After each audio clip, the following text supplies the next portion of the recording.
let it bang, bang.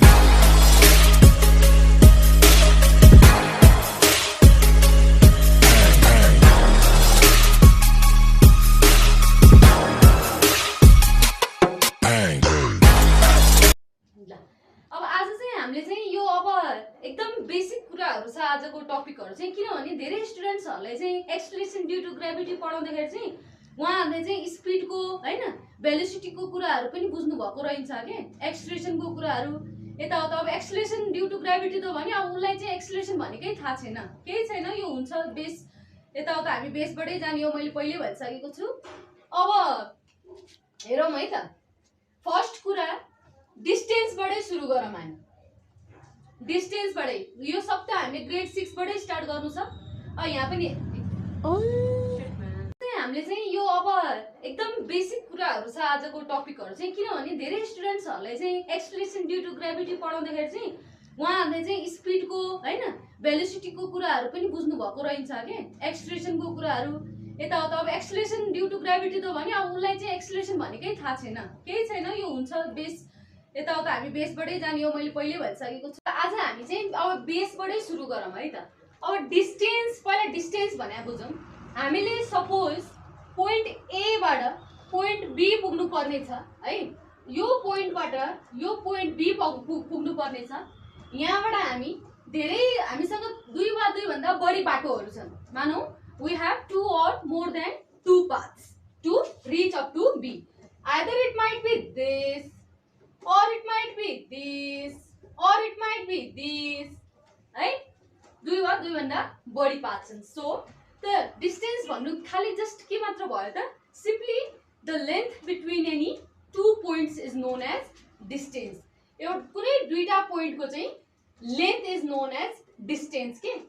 Suppose A to B पुग्नु छ, कहीँबाट travel गरेर पनि पुग्नु पर्ने, यसमा चाहिँ फिक्स्ड एउटा डाइरेक्सन हुने भएन, फिक्स्ड एउटा पाथ हुने भएन है, त्यो चाहिँ के भयो त डिस्टेन्सको कुरामा आयो।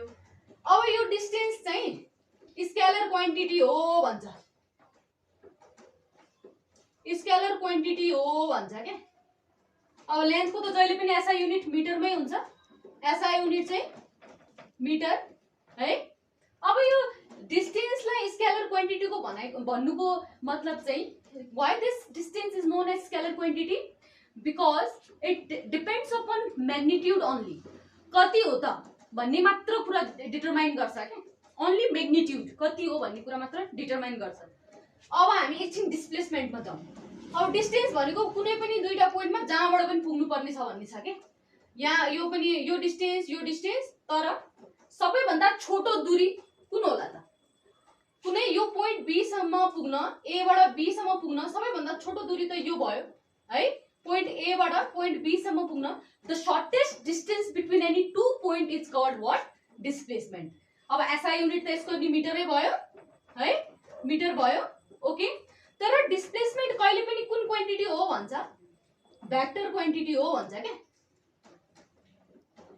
किनभने हामीले चाहिँ शॉर्टेस्ट डिस्टेंस प्लान गर्नको लागि अथवा शॉर्टेस्ट डिस्टेंस फाइन्ड आउट गर्नको लागि के हुन्छ भने त्यो पोइन्टमा पुग्नको लागि डाइरेक्सन्सहरु पनि के गर्छ त तोकिएको हुन्छ के, डिटरमाइन गरिएको हुन्छ कि यो ईस्ट डाइरेक्सनमा जाने अनि बल्ल यहाँबाट गएर चाहिँ हाम्रो शॉर्टेस्ट डिस्टेंस निस्किन्छ भन्ने। अब बुझौँ, यहीबाट बुझिस एकदम क्लियर भइसकेछ। कुनै पनि ठाउँमा सर्टेन एउटा पोइन्टमा पुग्नको लागि कुनै पनि बाटो जाने हैन, मल्टिपल बाटोहरु छ भने कुनै पनि बाटो जानु भने त्यो भनेको के भयो त? यो डिस्टेंस भयो हैन। The shortest distance between any two points is called what? Displacement. It depend upon only magnitude,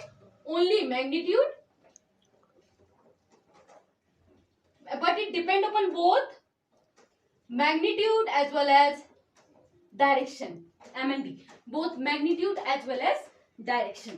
अब यही कुराहरुलाई चाहिँ हामीले स्पीड र भेलोसिटी को उसमा चाहिँ रिलेट गर्ने है त। स्पीड भनेको रेट अफ चेन्जिङ डिस्टेंस भयो के, डिस्टेंसमा चेन्ज हुनु के भयो त? Rate of changing distance in unit time. यसमा टाइमको कुरा पनि छ, स्पीडमा यो डिस्टेंसमा टाइमको कुरा थिएन, यहाँ चाहिँ इन युनिट टाइममा चाहिँ कुनै एउटा बडीले चाहिँ कति डिस्टेंस चेन्ज गरिरहेको छ भन्नु नै के हो त? स्पीड हो। The rate of change in displacement distance is known as speed. यसको एसआई एसआई युनिट छ, माथि अब डिस्टेन्सको मिटर हुन्छ, तलपट्टि टाइमको सेकेन्ड हुन्छ है, टाइमको सेकेन्ड हुन्छ। यो डिस्प्लेसमेन्ट डिस्टेन्स अपन टाइम हो, so it is also a scalar quantity. So this speed is scalar quantity, किनभने यसले पनि यही डिस्टेन्सकै कुरा हो, खालि जस्ट के फरक हो त स्पीड र डिस्टेन्समा कि युनिट टाइममा कति चेन्ज गर्छ भन्नु मात्रै हो कि त्यो दुईटा बिचको डिफरेन्स। अब अर्को छ भेलोसिटी भनेको चाहिँ अब यो डिस्प्लेसमेन्ट अपन टाइम के, that shortest distance upon time, that is displacement upon time.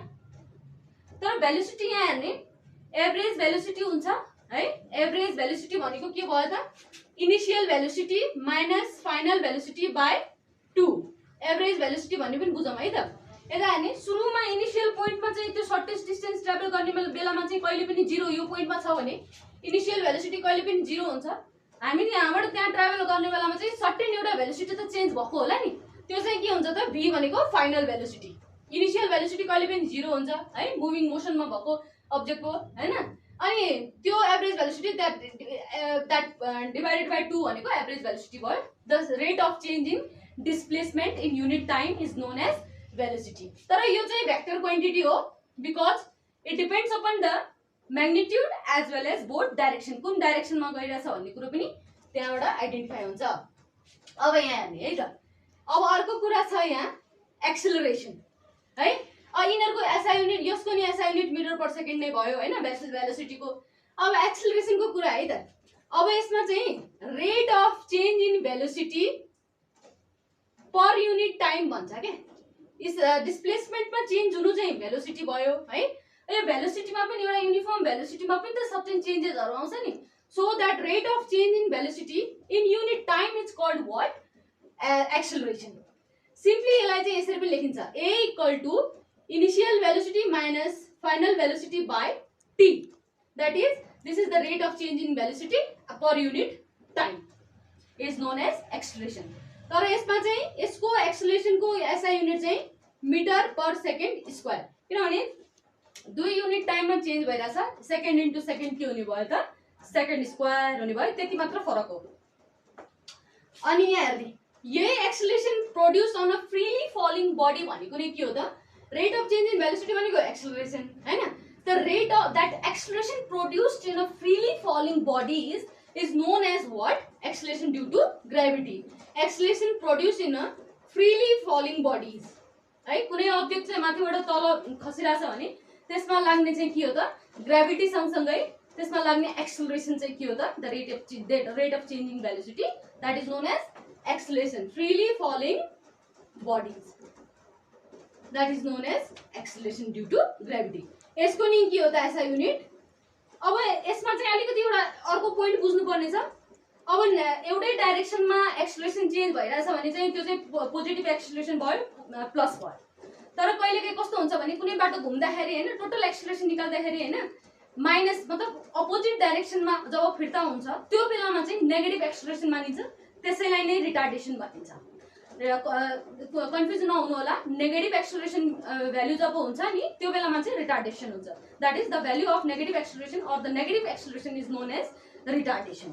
ल यो पोइन्टहरु एकचोटि ख्याल गर्नु होला, कोलाई चाहिँ स्केलर क्वान्टिटी भन्ने किन भन्ने है, एकदम भेरी इम्पोर्टेन्ट छ for your exam point of view. यही कुराहरु किनभने त्यो सबै कुराहरुलाई चाहिँ एउटै पेजमा एउटा चार्ट पेपरमा सबैलाई चाहिँ कलम बनाएर अनि यसरी लेख्दाखेरि चाहिँ हजुरहरुलाई चाहिँ एकदम सजिलो हुन्छ मेमोराइज गर्न अनि कुरा बुझ्न पनि है त। ल यो भयो एक्सेलरेसन ड्यू टु ग्राभिटी सम्मको कुरा। ल आजलाई चाहिँ यति गरौँ है त। ल हस् त, थ्यांक यू।